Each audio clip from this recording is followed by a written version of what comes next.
Hello అందరికీ. Last time అందరూ కూడా పార్ట్ 1 చూసారనుకుంటున్నాను. ఎవరైనా మిస్ అయ్యుంటే డెఫినెట్గా వెళ్ళి చూడండి. మేమైతే ఒక సర్ప్రైజ్ గిఫ్ట్ ఇచ్చాము మా మరిదికి.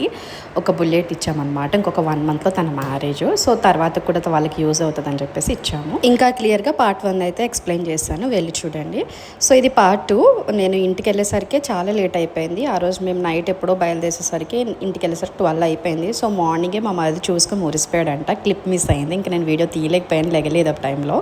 సో మా అత్తగారి దగ్గరలో ఉన్న గుడికి వెళ్ళి పూజ చేయించేసి రండి అని చెప్పేసి అంటే ఇంకా అక్కడికి వెళ్ళామన్నమాట. సో ఇంకా మా మరిది అన్నీ కూడా పోజెస్లో ఫొటోస్ దిగేశారనమాట. ఇంకా దండ అదన్నీ కూడా నాతోటే వేయించారు. బండి అయితే చాలా బాగా సెట్ అయింది తనకి. తను కూడా చాలా చాలా హ్యాపీగా ఫీల్ అయ్యాడు. ఇంకా మా ఇద్దరం సరిగా టై చేయలేదు. ఇంకా మా ఆయన వచ్చేసి అవన్నీ కూడా టైట్గా టై చేస్తున్నారనమాట. ఏదైనా అంతే, నేను ఏ మిస్టేక్ చేసిన వెనకాలే సరిదిద్దుతారు. So sweet of him. ఇంకా బుల్లెట్ ఎక్కేసి ఒక రైడ్ అయితే వేసేసారు మా మరిది. సో తనకైతే సర్ప్రైజ్ చాలా చాలా నచ్చింది.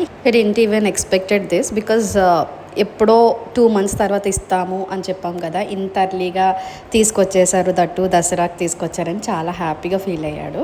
తనకు బుల్లెట్ అంటే ఎంతో ఇష్టం, మా ఇద్దరికీ తెలుసు. సో మా మ్యారేజ్ అయిన తర్వాత ఫస్ట్ తనకు బుల్లెటే ఇవ్వాలని అనుకున్నాము, అదే ఇచ్చామన్నమాట. So bye.